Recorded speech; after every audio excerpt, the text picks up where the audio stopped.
pour accommoder. Fait que Wow. ça serait notre plateau final. Le plateau fruits de mer. Plateau de fruits de mer. Ça, c'est en entrée. Ouais, c'est une entrée à partager. Une entrée pour 2 personnes. Yes. Mais pour aujourd'hui, ça va être juste moi. Goûtez au calmar, les boys.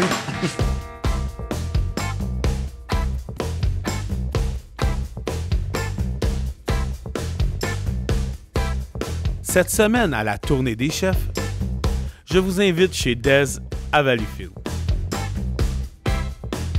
C'est justement son propriétaire, mon ami Christian, qui nous accueille avec un cocktail et un repas délicieux. C'est maintenant que ça se passe à la tournée des chefs.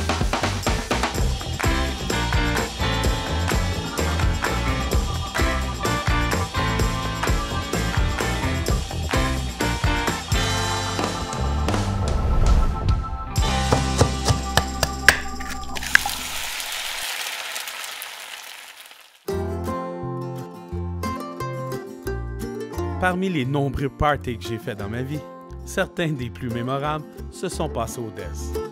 Non seulement à cause de son menu et de ses cocktails toujours excellents, mais aussi parce que tout le monde qui y travaille est franchement sympathique.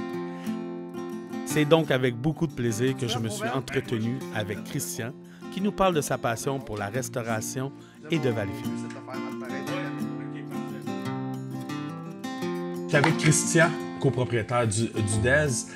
Tu as parti le restaurant de zéro, oui, avec ton expérience et ta vision. Oui. C'est où que tu t'es dit... C'est quoi que tu t'es dit à un moment donné quand tu as ouvert les portes ici et tu t'as dit « OK, là, je veux m'en aller là, je veux avoir cette idée-là ». Tu es parti de où? Est-ce que c'était déjà dans ta tête ou est-ce que c'est quelque chose qui a évolué avec le temps?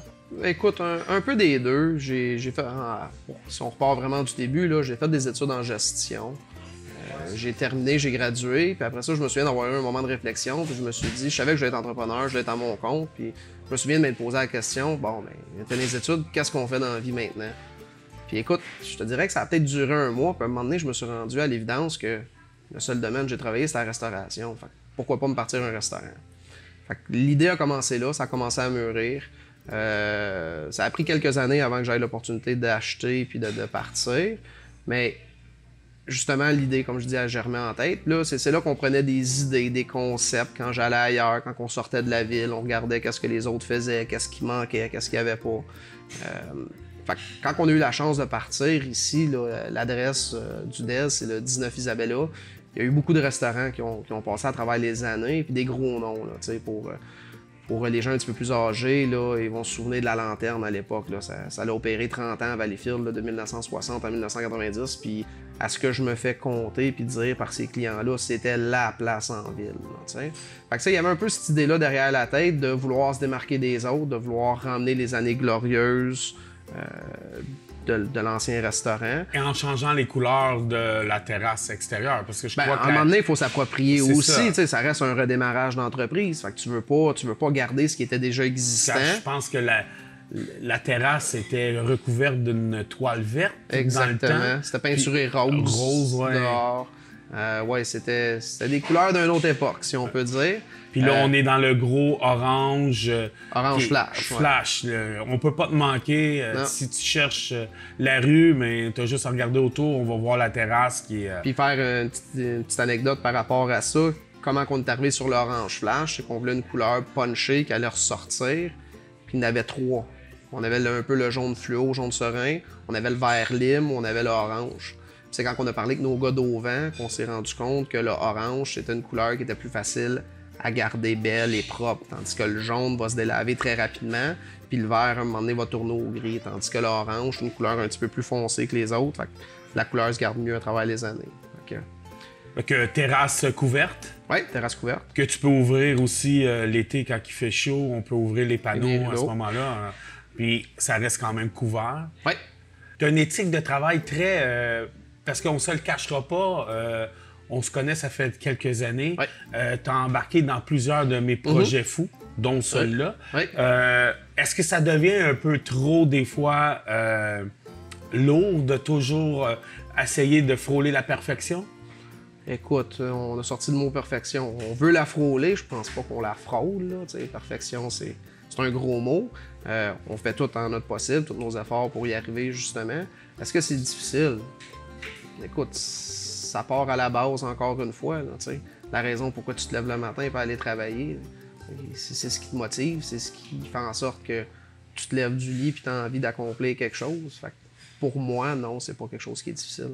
Comment tu fais pour arriver à décrocher à un moment donné, de te retrouver toi-même? Parce que c'est très demandant, la restauration. Ça l'est, mais tu sais, je savais dans quoi je m'embarquais. C'est ce qui me passionne, la restauration. C'est ce que j'ai fait depuis un jeune âge. En fait, c'est le seul domaine dans lequel j'ai travaillé. Fait que je suis pas sauté les deux pieds dans l'inconnu. Je savais qu'est-ce qui m'attendait.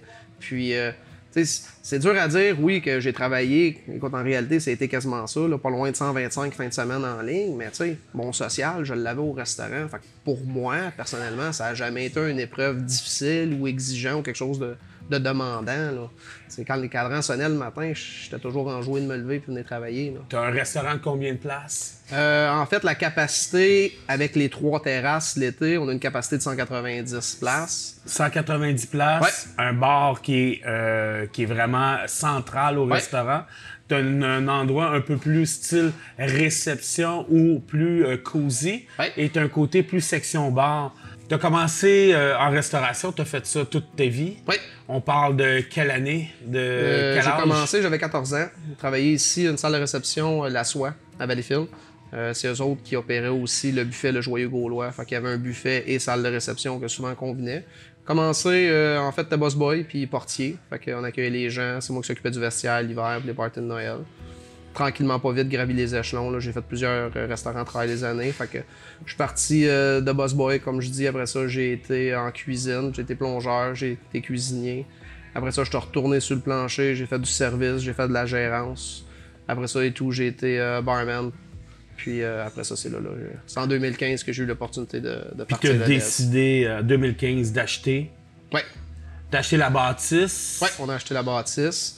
Ici, c'est une bâtisse qui était en vente. Il y avait déjà tout le mobilier équipement, mais il n'y avait plus de fonds de commerce. Fait que c'est vraiment juste une bâtisse qu'on a achetée pour on a redémarré là, un restaurant. Fait que t'es parti de zéro, puis t'as mis le bar, les tables et toute la décoration.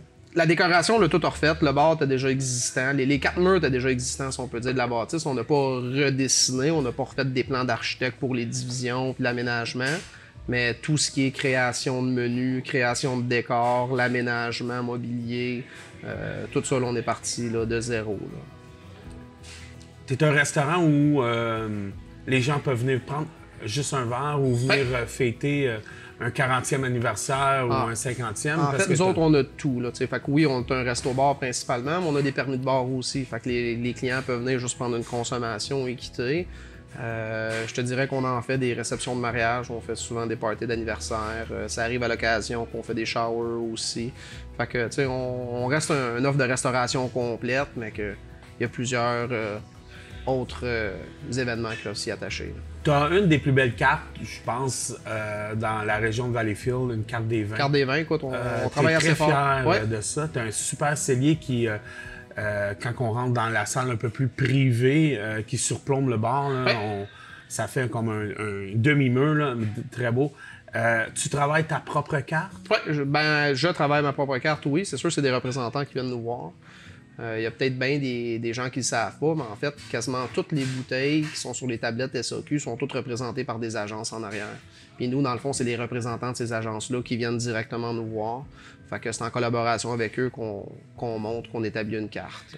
Puis souvent, ces agences-là ont des petits bijoux cachés qui ne se retrouvent pas nécessairement à la SAQ. Alors, qu'est-ce qu'on apporte d'importation privée? L'importation privée fait partie de quel pourcentage sur ta carte? Très exactement, je pourrais pas répondre, là, mais je sais que je suis au minimum 15%. D'après moi, peut-être 15 à 20%. Fait que peut-être une bouteille sur 5, à peu près, ou une bouteille sur 6 d'importation privée. Alors, ton consommateur qui vient ici un amateur de vin peut retrouver des vins qu'il ne retrouve pas ailleurs. Des vins nichés, si on veut. Puis, même aussi, il y a certains produits qui sont SAQ, mais que c'est des arrivages par l'eau, que ça arrive 2 fois par année. Que souvent, les gens n'ont même pas le temps de les remarquer, qui ont été 2 semaines en vente en ligne, puis les produits sont déjà partis, sont déjà écoulés, mais souvent, ils se cachent dans les restaurants, justement. Que nous autres, on les regarde de semaine en semaine, puis quand ils viennent disponibles, on s'y procure.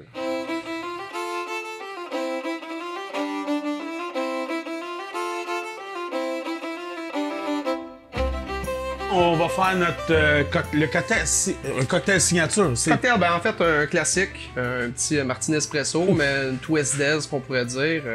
Il y a 150 façons de le faire, là, le petit cocktail. Ça, c'est excellent pour réveiller un peu. Réveiller, partir la journée du bon pied, puis ça va avec l'humeur de la météo aujourd'hui, une petite journée pluvieuse. Je ne vous conseille pas à la maison de boire ça le matin, mais je vous dirais en apéritif ou même en digestif, après avoir mangé, ça donne, on dirait, la suite des choses pour passer une belle soirée au Dez. Ça termine bien le repas, effectivement, puis ça fait en sorte que les discussions sont plus longues et plus intéressantes. Oui. Question pour toi, Christian. Oui. Pourquoi l'eau et la glace? Parce que tu me feras pas passer ça pour un espresso martini. Ben, le tien va avoir de l'eau. Ah, ok, Le oui. mien va être alcoolisé, Parfait, non. oui, ok. En fait, c'est tout simplement Je quitte les lieux sur le champ. C'est tout simplement pour refroidir le verre à martini. OK. On veut avoir le drink le plus froid possible. Fait qu'en mettant un petit peu de glace, d'eau, fait que pendant qu'on va préparer notre cocktail, le verre va se refroidir. Wow, ok. Fait que là, c'est pas bien compliqué. Là, on va le faire x2 aujourd'hui parce qu'on va pouvoir le déguster tantôt. Ça veut dire que je vais en avoir deux ou parce que tu vas en boire un avec moi? Un chaque. Tu vas vraiment accepter de prendre un Oui. verre avec moi aujourd'hui? Oui, Ah, c'est certainement. tellement le fun. Fait que martini espresso version Dez. Fait que c'est assez simple. On parle là moitié vodka. OK. Là, on va y aller 2 fois vu que j'en fais 2. Après ça, c'est une liqueur de café. La liqueur dedans. Fait que comme je dis, on fait un double. L'important pour avoir une belle petite mousse sur nos martini espresso, c'est de le shaker 2 fois. Fait que le shaker la première fois juste avec l'alcool. C'est le moment de Puis- violence de la journée. Non, on en a un autre moment. Non, de ça, violence. je le sens en cuisine. Ça, je le sens en cuisine. Fait que juste ici, Vous voyez que c'est frais parce qu'on voit que c'était chaud c'est encore. chaud encore frais. Petite version twist au Dez, là. On Ok, aimerait tu ajouter mets un petit caramel. Ouais. Ok, caramel. Un petit coulis de caramel à l'intérieur du Oh, verre, wow, ok. Ça, c'est là la signature du Dez. si on veut. Parce que d'habitude, on n'a pas ça. Là. On n'a pas l'extra, là. L'extra, non, effectivement. Fait que juste ici, on y va 2 fois. C'est vrai, il fait plus de mousse, hein? Ouais, un beau petit frima sur le dessus. Pour bien finir la touche, notre petite étoile avec des graines de café. Ah, ok, je comprends l'étoile. Ouais, c'est ça. Ok. On est pas si fin, on est pas si fin. C'est le premier de la journée. Ben, Faut ouais, se ouais. réchauffer. Le deuxième va être meilleur. On y goûte? Hey, Cheers. cheers, Christian. Toujours un plaisir de te voir. Ah. Oui, hein? Oh, oui. Je pense qu'on peut même en prendre le matin si vous désirez, là. À la place du cappuccino traditionnel, là. Les matins vous appartiennent.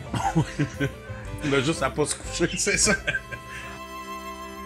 Social égal party, social égal homme, femme qui viennent te voir, te payent un verre et tout. Comment qu'on fait pour garder l'équilibre, pour pas perdre le contrôle dans les excès, l'excès de l'alcool, Oh, l'excès mon du Dieu. travail et tout? Bonne question. Écoute, en ayant toujours travaillé dans le domaine, tu sais, je le sais que c'est un vice, c'est facile d'avoir la bouteille à la main d'alcool puis consommer tous les soirs, mais tu sais, en bout de ligne, je viens travailler. Fait que oui, je suis avec le public, tu veux pas perdre la face, tu sais. À un moment donné, si tu te ramasses trop chaud, t'es plus capable de servir tes clients comme du monde. C'est l'image, encore une fois, projetée. Fait que ça arrive des fois qu'on a du fun, puis on l'échappe, mais c'est très rare dans une année, puis c'est pas routinier à toutes les semaines non plus, là. Les gens, en fait, faut être ouvert à ça, les mocktails, tu sais. Nos menus sont adaptés, il y a de moins en moins de gens qui consomment d'alcool, parce que là, avec l'alcool au volant, Ouais, là, avant, il n'y avait pas cette Ben, conscience-là. elle était peut-être moins Moins. présente Ouais. qu'aujourd'hui. Ça a toujours été, mais tu sais, ça a peut-être été moins appliqué ou quoi que ce soit. Mais là, tu sais, c'est ça, il y a une conscience. Fait que quand on crée nos menus, quand on crée les cartes au bar, c'est toutes des choses qu'il faut penser. L'alcool, les gros formats s'en vont tranquillement pas vite. T'sais. Des bouteilles de vin, j'en vendais plus à l'époque qu'aujourd'hui. Mais là, gars, aujourd'hui, je vends plus de verres de vin que j'en vendais avant. Fait que Les le pichets. service change à ce moment-là. Le service change. Quand on vendait des gros formats, on arrive à la table, une bouteille de vin, mais tu retournes moins souvent nécessairement. Tu sais, quand ils ont leurs assiettes, tu sais qu'ils ont quelque chose à boire. Là, vu que c'est des plus petits formats, il faut retourner plus souvent à table. Faut C'est un vérifier. service de plus. Un service de plus. Fait que, tu sais, ça a changé les sections, ça a changé la réalité de combien de clients le serveur peut prendre. tout ça dans le but, justement, d'offrir le meilleur service aux clients présents. Là. Et il y a encore là une formation aussi, parce que la mentalité des gens a changé face à l'alcool. Fait que ton barman, tes barman, il faut qu'il soit conscientisé. Puis, tu sais, ça arrive des fois qu'on voit vraiment des clients trop chauds, trop désagréables. On arrête de leur servir de l'alcool. Puis, on a une machine en bas à le cottage, justement, s'assurer. Ça arrive des fois qu'il y a des clients qui sont là au bord, puis on sait qu'ils ont les clés dans les mains, puis sont sur le point de partir. Fait que toi, mon homme, on va aller souffler juste pour le fun, juste leur mettre dans la face. Il y a une responsabilité de plus. Oui, il y a des chiffres, là, tu le vois réellement. Ah, non, je suis correct. Ouais. On va aller voir les chiffres en bas, qu'est-ce qu'ils disent. Fait que, ça arrive. Ça arrive de temps à autre. Là, Christian, lui, qu'est-ce qu'il fait pour décrocher? Je reviens toujours aussi à cette question-là. Oui. De te retrouver en tant que, pas nécessairement restaurateur ou copropriétaire, mais vraiment en tant que Christian. Qu'est-ce que tu fais pour te décrocher? Là, ma réalité a changé dernièrement, nouvellement papa. Fait que, on a d'autres tâches à la maison. Ça c'est un peu chiant que tu m'annonces ça devant la caméra. Hey, félicitations. Merci. Une petite fille ou un petit gars? Une petite fille, 6 mois. 6 mois. Ouais, je suis vraiment ému parce que ta blonde est merveilleuse, je la connais. Vraiment, félicitations. Merci. Comment elle s'appelle? Clara. Clara. Félicitations. Cheers à ta fille Clara. Fait que les priorités changent. Priorité change. Une des raisons qu'on a voulu associer d'autres gens, dans le fond, grandir l'équipe, c'est que là, depuis le COVID, en fait, je ne fais plus 5 jours semaine. Là, je me permets de prendre 2 journées de congé, essayer de retrouver une vie un petit peu plus stable, un équilibre un petit peu plus aussi là, entre travail et famille. Les réalités changent, on grandit, on évolue. Oui. Fait que je peux plus être ici là, 7 jours sur 7. Là. Depuis des années, tu as commencé à l'âge de 14 ans. Je veux pas aller où ce que tu es rendu dans ton âge, là, ça m'appartient pas. Mais il y a eu une évolution de la restauration. C'est quoi le gros changement qu'il y a eu dans toi par rapport à la restauration? Est-ce que tu as vécu quelque chose où tu as dit « Oh, OK, là, je vois qu'on tourne. Là. Il y a quelque chose qu'il va falloir que je m'adapte. Ouais. » Quand on a ouvert en 2015, là, les métiers de la restauration, c'est des métiers un petit peu plus reconnus sur le marché, un peu plus acceptés, si on veut, des pairs. Aujourd'hui, quand tu dis à quelqu'un « je travaille dans un restaurant », souvent le réflexe de base... Ah, tu vas faire quoi plus tard? Ah, t'as fini là. Ouais. Comme si c'était plus un métier, si c'était plus une carrière. Fait que, on a vraiment ce volet-là que... Je le vois, là, en pas grand temps, à 8 ans, là, c'est comme un peu, t'as fini là, t'as pas choisi ça comme carrière. Ouais. Si tu regardes à l'époque, t'avais beaucoup de gens qui faisaient ça comme profession de leur vie. À cette heure, c'est majoritairement des étudiants qui font ça d'un volet temporaire, en attendant de justement aller dans leur domaine. Ils sont durs à trouver des employés qui veulent faire ça de leur vie. Autre volet du changement aussi, c'est la clientèle. La clientèle, elle change. Aujourd'hui, on a des clients ils savent qu'est-ce qu'ils veulent. Il y a l'inflation, tout coûte plus cher, fait qu'ils ont vraiment des attentes élevées en fonction d'une assiette, en fonction d'une soirée. Les gens ne viennent plus juste au restaurant pour manger une assiette.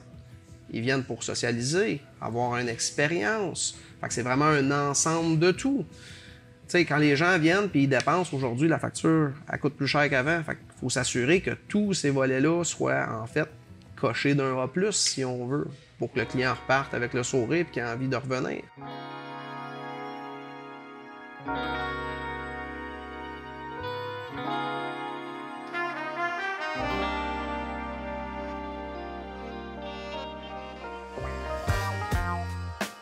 Aujourd'hui, on est avec le chef Sébastien, un des associés à Christian au Des Restaurant.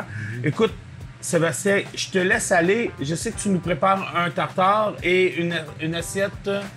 De plateau de la mer. Le plateau de la mer. Alors, là, premièrement, on voit qu'on a la partie du bœuf qui est un... C'est de l'intérieur de ronde. Intérieur de ronde. Et pourquoi l'intérieur de ronde? Parce que c'est une partie qui est goûteuse puis que ça se travaille très bien. Qui se travaille très bien. Alors, chef, vas-y, je te regarde. Parfait. On va commencer par parer notre ami. Rapide. Ça fait combien d'années que tu es dans le métier, Sébastien? Ça va faire pas loin de 15 ans. 15 ans? Ça fait 8 ans que je suis ici à Valleyfield, puis auparavant, j'ai travaillé pendant 7 années à Québec. À Québec? Oui. Fait que, on peut remarquer que Sébastien travaille tout le temps avec un cul de poule qu'on appelle froid, alors frais. Alors en dessous ici, il y a de la glace. Et quand vous faites un tartare à la maison, vous pouvez le préparer comme ça, c'est toujours intéressant. Ou qu'est-ce que vous faites, c'est que vous commencez par un petit morceau, vous le hachez, vous le mettez au frigidaire et par la suite, vous coupez un autre morceau et vous continuez. Mais là, comme ça, avec un cul de poule, la viande reste tout le temps froide. C'est ça qui est important. Oui, en effet. Souvent, à la maison, par exemple, on a moins à couper. Ici, nous autres, on fait ça parce qu'on coupe des 2 kilos, des 3 kilos complets. Ça peut prendre un petit peu de temps, mais ça reste garder la viande bien fraîche. On commence ici, j'ai mis échalotes, puis j'ai un mélange de cornichons câpre qu'on va mettre dans le tartare. On va poivrer, saler, oups, un peu de tabasco. J'ai une sauce Worcestershire. On va finir avec des pistaches. On va prendre une bouchée, voir si c'est correct. Hey, il mange mon tartare! Eh ouais, hein? Faut que ça soit mangeable, c'est important. Ben oui. Avec ça, ici, on a une salade de brocoli. Qu'on sert... Avec oignon rouge, brocoli. Ouais, avec une petite vinaigrette mayonnaise. Comme ça. Fait que c'est un plat santé. Ah ouais, c'est très, très santé. Avec un peu de mozzarella. Mozzarella et la touche santé qui est très importante. Oh! Le bacon. Le bacon. Ça, on s'entend. Le bacon. C'est pas une cuisine. On fait pas de la cuisine au Québec sans bacon. C'est comme une salade de cochon. Bonjour. Fait que première entrée, tartare au pistache. J'ai oublié. Avec j'ai oublié ma touche préférée. Avec salade Un peu de brocoli. volume. Salade brocoli et bacon pour la santé. Ça, c'est une sauce sweet chili. Puis ici, on a un petit mayo chipotle qu'on fait nous-mêmes ici. La cuisine, hein, c'est de l'art. Quasiment, oui. On peut s'amuser. Des fois, c'est ça l'affaire. Quand on parlait tantôt, là, j'ai le temps, je suis ici, il n'y a pas trop de monde, mais un samedi soir, quand il y a 150 clients, monter cette assiette-là, ça peut devenir un problème Ouais, par hein? moment. Donc là, ici, on parle à peu près d'un... C'est comme un egg roll, mais c'est Ouais. du crabe à l'intérieur. C'est du crabe à l'intérieur. On va voir, c'est nous autres qui est fait ici, là. C'est un appareil à crabe avec des poivrons, de la sriracha. Oh, wow, même avec... Ouais, c'est ça, c'est un petit peu de montage. Ça, c'est pas un plat pour les gluten-free, hein? Non, vraiment pas. Pour ceux qui sont cœliaques. on a une coupe de plats. Ouais. Ah, t'as des plats aussi On a un pour plat végétarien. accommoder? Puis on essaie d'adapter nos affaires comme on peut aux gens. Là. Ouais, hein? On va toujours orienter les gens. Mais on n'a pas énormément de choix, mais on a une coupe d'options quand même. Fait que Wow. ça serait notre plateau final. Le plateau fruits de mer. Plateau de fruits de mer. Ça, c'est en entrée. Ouais, c'est une entrée à partager. Une entrée pour 2 personnes. Yes. Mais pour aujourd'hui, ça va être juste moi. Hey, Goûtez au calmar, les boys. hey, merci beaucoup, Sébastien.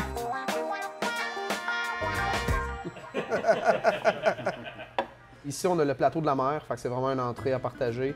Crevettes tempura, frites, on les a roulées dans une sauce chili, graines de sésame, déposées là, sur un nid de riz basmati. Les calmars frits, puis les rouleaux de crabe frits, en fait, c'est comme un peu un crab cake, mais qu'on a fait en rouleau, style rouleau impériaux. Ça, c'est comme la pâte wonton, là? Exactement, C'est comme frit. oui. Eux autres sont faits maison. OK. Fait que c'est vraiment nous qui est fait à l'arrière. Là, on achète de la chair de crabe.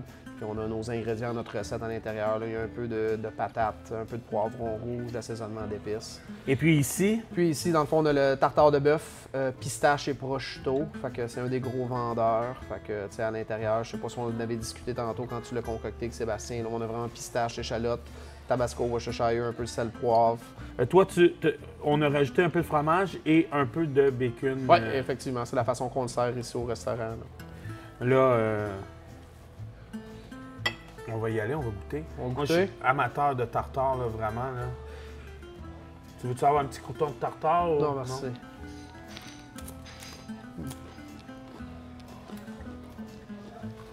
Ah ouais. Moi, qu'est-ce que j'aime dans les tartares? C'est le côté croustillant. Puis le fait que tu mets de la pistache dedans, Oui. on va rechercher le croustillant. Ça l'emmène un peu un élément de contraste aussi. Fait qu'on a vraiment le côté mou du bœuf, un peu plus mou du prosciutto également.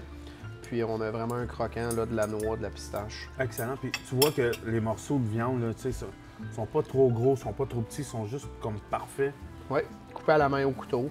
Fait que, Puis je vais goûter le wonton de crabe. le rouleau de crabe. Le rouleau de crabe? Ouais, T'as s'il mieux vous ça, le plaît, rouleau. ouais. Là, on voit le crabe à l'intérieur, c'est merveilleux. Bon. Oui. C'est excellent. Avec une petite mayonnaise. Mayonnaise chipotle faite maison. Le plus possible, on essaie vraiment de cuisiner, d'avoir des assiettes faites maison. Là. Chaque chef, chaque entreprise a ses secrets et tout, puis c'est ça qui fait la beauté de la restauration. Encore une fois, merci beaucoup. C'est excellent. Le tartare, c'est un plat signature chez toi. Oui. Tu fais aussi le tartare saumon avec on fait le saumon.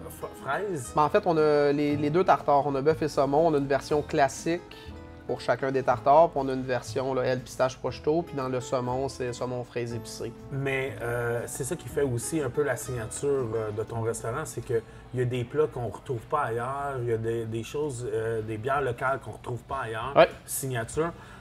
Encore une fois, Christian, je me répète, mais c'est toujours excellent de manger avec toi et aussi avec ton équipe qui a tout préparé ça. Mais je te remercie beaucoup, puis moi, je vais continuer à déguster. Toi, je pense que tu vas commencer ton service parce que j'entends que le mot me rentre. Oui, ça rentre pas mal, là. Je dandine sur ma chaise. Tu dandines sur ta chaise. Mais moi, je vais dandiner en mangeant. Je te remercie beaucoup. Ben, merci à toi, fois, Ben. Un autre cheers. Merci.